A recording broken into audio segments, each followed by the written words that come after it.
What's up, guys? Welcome to the channel. I wanted to do a special unboxing video today from a guy who is a member of the channel, recently a member of the channel. We became really quick and good friends over nothing more than music. And he offered to send me his collection. The gentleman's name is Daryl Crawford. And if he is watching this video, I cannot express enough gratitude in words for you to offer your collection to me. It is in good hands. Just to let you know, I will cherish it and value it for the rest of my entire life. And I'm going to stop this video and focus on the box. I have not opened it yet. I've been waiting about almost 2 weeks now since he has sent this. Daryl lives in Texas. He is an older fella. He's a rock and roller like myself. We have a lot in common with music, and he is a super cool guy. And again, I cannot express enough in words how much I appreciate Daryl Crawford giving me something that he spent a big majority of his life collecting and putting in these scrapbooks. So not only is this history inside of this as far as the tickets and the concerts are concerned, but also a part of this gentleman's life. And I feel honored and privileged that he offered to send this to me, as in passing it down to the next in line. So Daryl, if you're watching this, man, I cannot say thank you enough. I really do appreciate this. Thank you so much. I'm going to stop this video and focus directly on the box unopening. Here you go.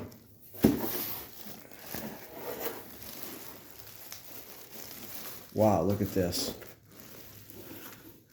Daryl is a big-time Zeppelin fan, just like myself. That's awesome. That looks like an original Led Zeppelin 2 sticker. How cool is that? Wow.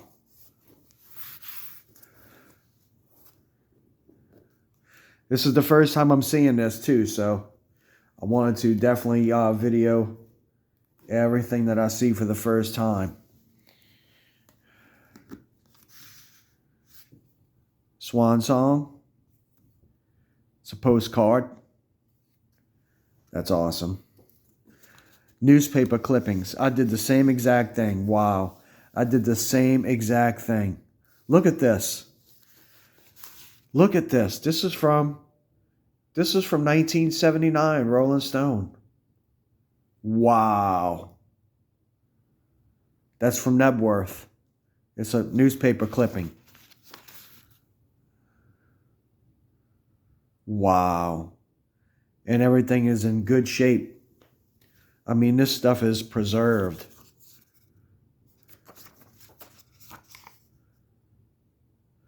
Jason Bonham.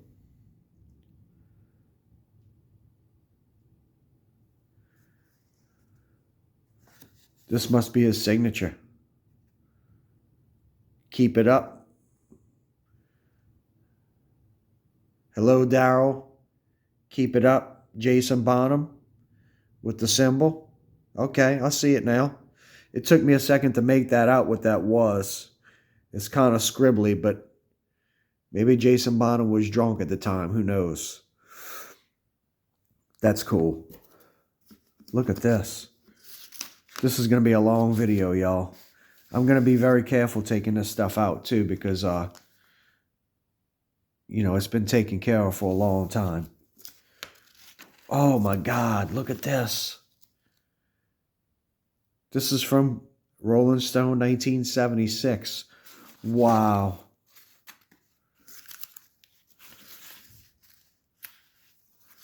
I'm going to be sure to put all of this stuff back nice and neat. So here you go. Here's pictures of Jimmy Page from Cream magazine. Okay, I got it. Now let's move on to this. I'm going to open those up very carefully one day when I'm not holding this thing really gentle with the camera in my hand. Or on a pad, or on a tripod, I should say. But there's two boxes. There's two folders. So this one must be the scrapbook. Look at this. So basically what Daryl did was he took clippings out of newspapers, anything to do with Zeppelin. He was on it. And it's so crazy because I was the exact same way. And I was telling Daryl a story that um, starting off probably in the late 80s when I was a teenager, I collected a lot of Led Zeppelin stuff, and I would, just buy magazines, and I would take anything related to Zeppelin and pull it out of the magazine, and just like this, I would either put it in a folder or hang it on my wall. And I would even go as far to, and I hate to admit this, but I would even go as far to go to the public library because I was so obsessed with Led Zeppelin. And I would check out the books that had anything to do with, Led Zeppelin in it, like music books and everything. And I would take the pages out of the books that had the Led Zeppelin pictures, and then I would return the book to the library. So I know I'm not proud to say that, but that's just something that I did when I was a kid because I just wanted all of these photos of them that you really didn't see anywhere else. The books that they had in the library were much different than the magazines that you found on the bookstore shelves. This is from Cameron Crowe, who is the guy who did the film. What is that film that he did? He did a rock and roll film, and it's on the tip of my tongue, but I cannot remember what it was called. But it had a lot of Led Zeppelin in the movie, like based on Led Zeppelin stuff. Zeppelin conquers states. Beast prowls to the den of hordes. Wow, this is crazy. Secrets of the object concealed. This is talking about presence. This is amazing. I'm going to have to read all of this stuff too. Daryl, this is, I cannot believe this. All this stuff that you collected. This is awesome. Look at this. If you're a Led Zeppelin fan, you should love this. This is all stuff collected from the 70s. Wow, look at that. That's from The Song Remains the Same. One day when I get a lot of time on my hands, I'm going to have to read all of this stuff. And see, this is cool because, this is not the common stuff that you find in magazines. A lot of magazines kind of like rehash the same stories over and over and over again. With the same pictures actually too, over and over again of these same groups. I mean, look at this. This is the original from People Magazine, 1976. Holy crap. Wow.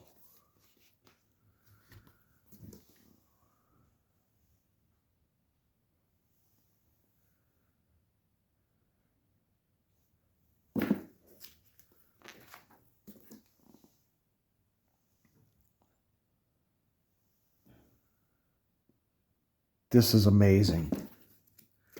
This is like, wow. If I was a teenager and I saw this stuff, I would probably like go insane just seeing all the stuff that he collected. It's so cool to go back in time and just relive this through somebody else's different pair of eyes and just someone else's life, that somebody else out there, like many of you, I'm sure there are a bunch of you guys watching that are Zeppelin freaks, that are Zeppelin fanatics, that are really kind of like transfixed on this like I am. I mean, I'm looking at this for the first time right now. And he's sending me his stuff that he collected for so long and spent so many years of his life. I mean, everything's in order. Everything's just in great shape. It's all preserved. Look at this. Hit Parader from November 1977. This is the real deal, y'all. Wow. And he's got everything in here. It's like the whole section of the book. Here's another one from 77. I've never seen that. I've never seen that cover before. Oh, look. It's a ticket. $9.85. Houston, Texas. I guess that's 77. At the Summit. I believe that there's a bootleg of that show. called the Dragon Snake or something like that, if I had to guess right. Wow, this is amazing. Absolutely amazing. The Wrong Goodbye, Led Zeppelin Leaves America. Oh, that might have something to do with Robert Plant's son dying. I remember they were actually in New Orleans, from what I've heard.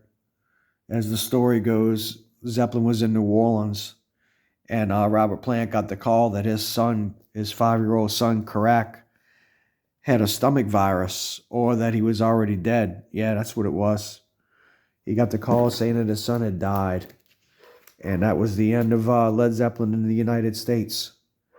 Before they played the Louisiana Superdome, they didn't even get to play it. Wow. If y'all hear some barking, that's just my dogs in the other room. Look at this.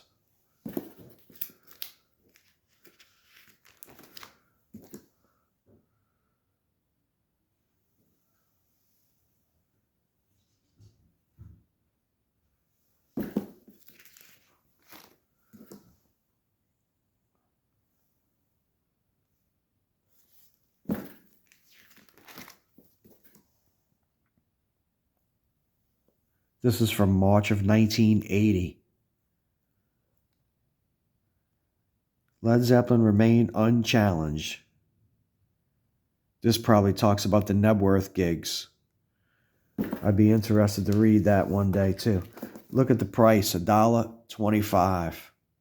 Now it's probably like, I don't know, how much are these books now? Like 20, 25 bucks?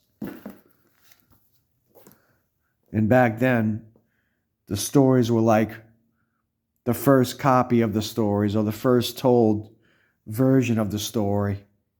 Now these versions have been told time and time again for the last 50 years or so. Look at all this stuff. Robert Plant, Male Vocalist of the Year. What is this? Where is this from? I'm not sure what the year is on this.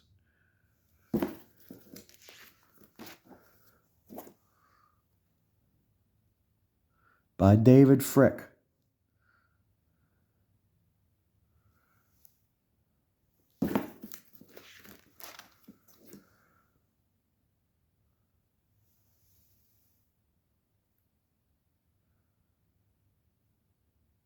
Wow. I mean, every single thing related to these guys that came through that he could put his hands on was in here. Is in here. This is beyond cool. Oh, look, that's actually the picture that Jimmy Page used for the Death Wish 2 soundtrack, the back cover. Here's some stuff on Bonham. Super cool stuff.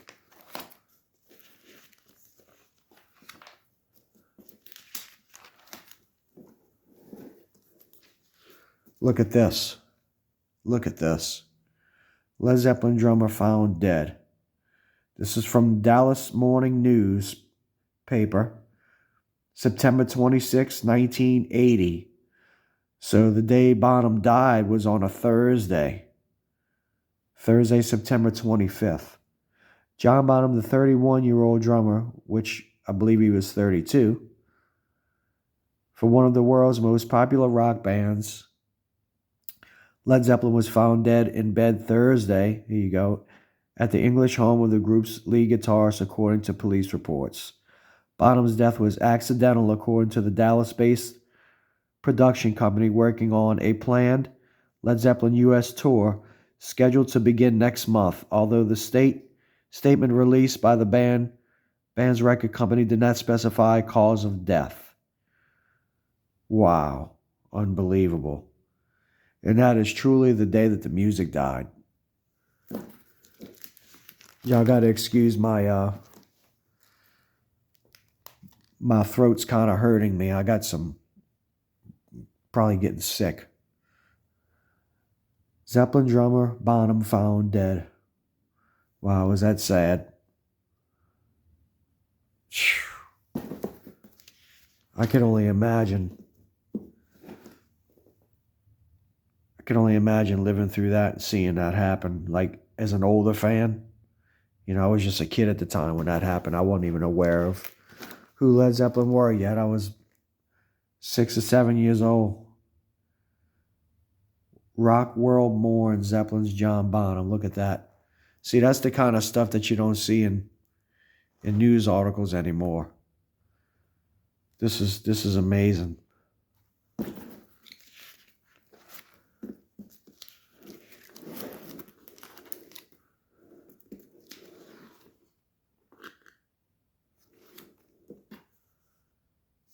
Okay.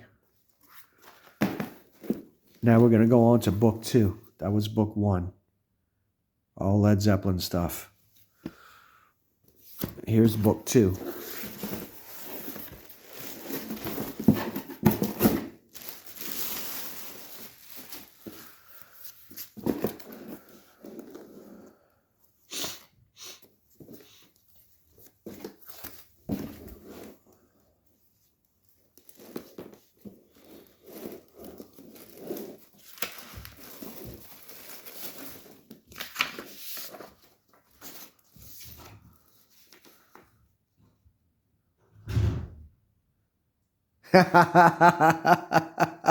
That's great. You reading that? Everything I know I learned from Daryl. Yes, indeed. That is great. I love it. I love that. Wow, look at this. This is the Yardbirds. Wow.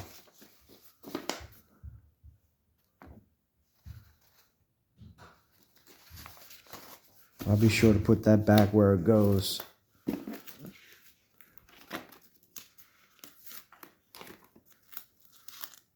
More Zeppelin stuff.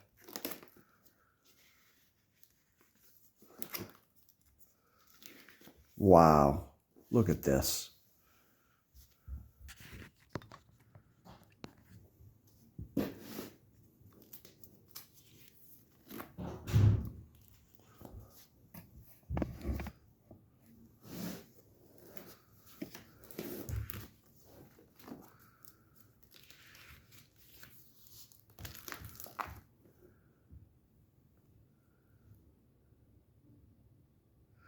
It's amazing how this is so preserved so well.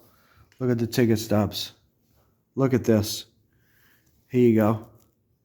May 18th, 1973. Dallas Convention Center. $6. And then here's another one from May 19th, 73. So 2 nights in a row. The 18th and the 19th. I'll have to check and see if there are bootleg versions of either one of those shows.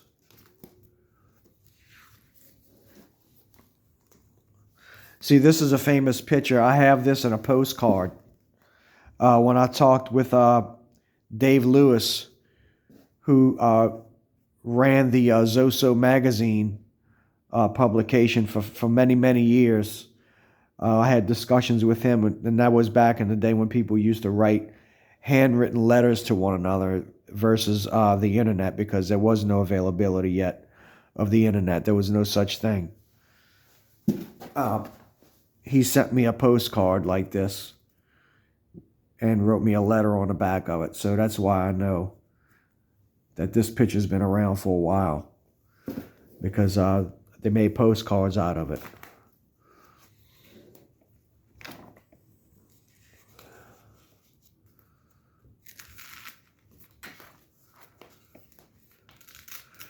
See, this is cool stuff. This is what I'm talking about. You don't see pictures like this in magazines now. It's usually like the same 30 or 40, however many pictures that you see of bands, especially this band, over and over again. I mean, you don't even see these kind of pictures in like officially released documentaries or just stuff approved by the band or books that any of the band members might put out, you don't see pictures like this. This is the cool stuff. This is what I really like, because you don't see it every day. I love how everything's in chronological order, how everything's preserved and taken care of. I mean, there was a lot of dedication that went into this.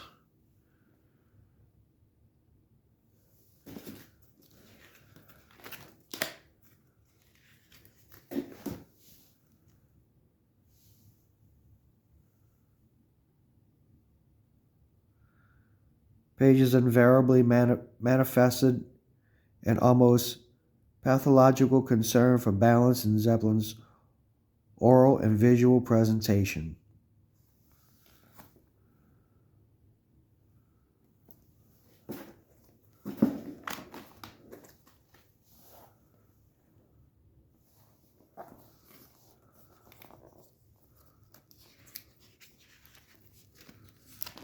So, guys, this is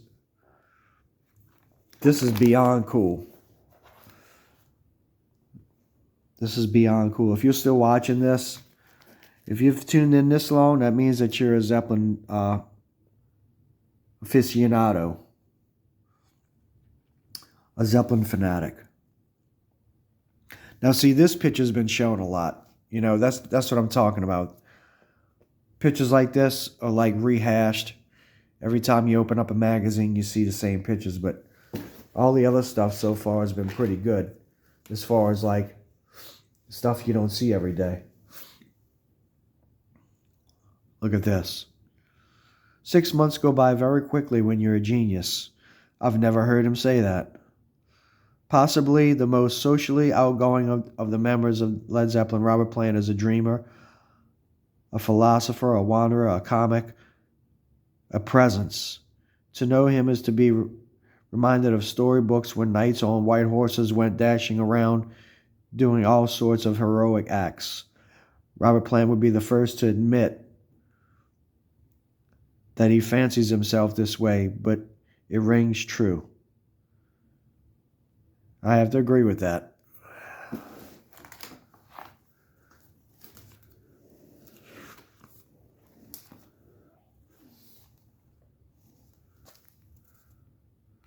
Zeppelin records no tour till summer.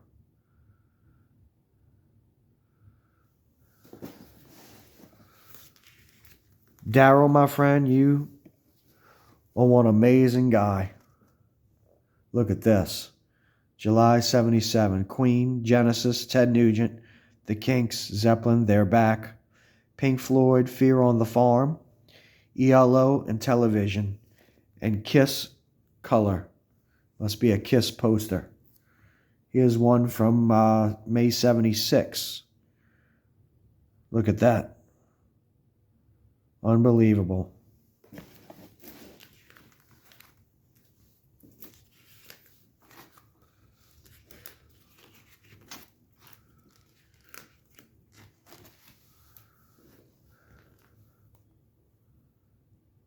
William Burroughs. I've seen that picture before.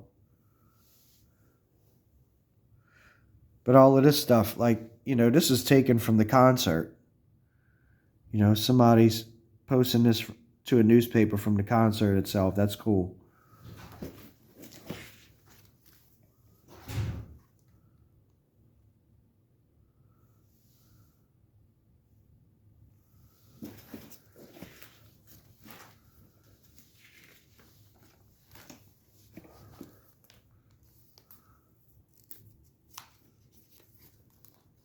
What does this say? Heavy metal horseplay.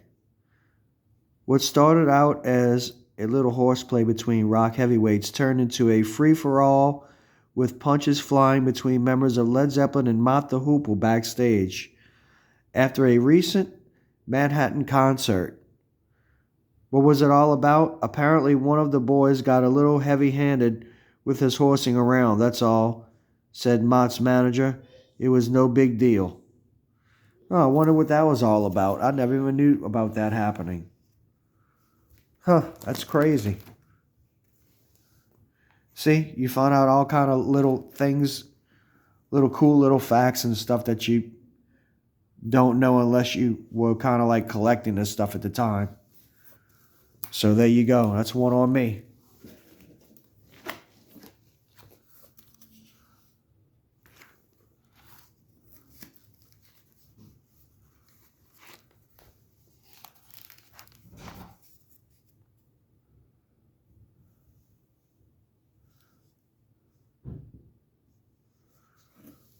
All right, let's see what this is real quick.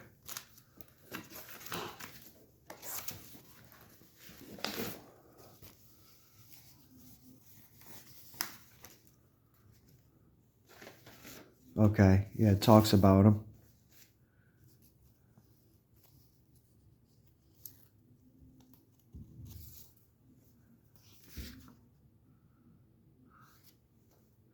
Robert Plant playing soccer.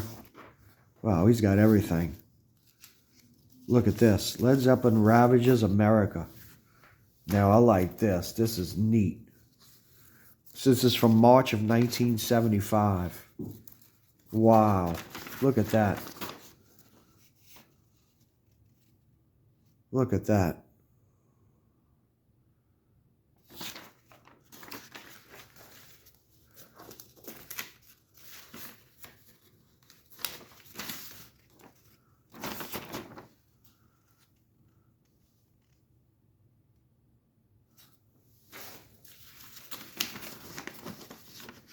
This is truly amazing.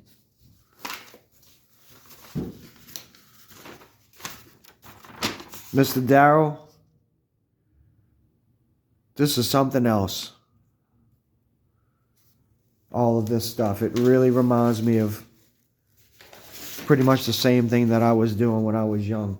And I was telling Mr. Darryl the story is that for many, many years when I was younger, my teenage years into my early 20s, I collected a lot of Led Zeppelin bootlegs. Now, again, this is way before you could find all this stuff on YouTube. You had to actually go to what they would have would be called record shows that would come to your area, and you would go there and there'd be a bunch of guys selling like bootlegs and stuff. They would sell, you know, they would sell legit things too that you could, like official releases and everything from bands, but you could also find a lot of collectors selling bootlegs, and that's how I got a lot of my stuff.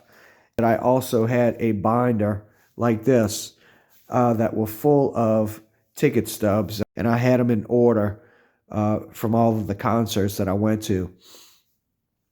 And in 2005, Hurricane Katrina came and wiped out just everything around us. There was 17 feet of water in that area, so it was over the rooftop of the houses. And I pretty much lost everything. So I was telling Darryl this story, and long story short, here we are looking at this, and this was Darryl's stuff. I still consider it Darryl's stuff. It's his. I'm just holding on to it for him.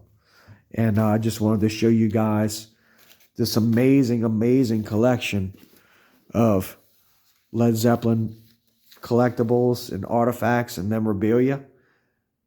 Mainly newspaper clippings and a few concert ticket stubs. So I hope you enjoyed this. Thanks for watching. Y'all keep rocking and stay safe. See ya.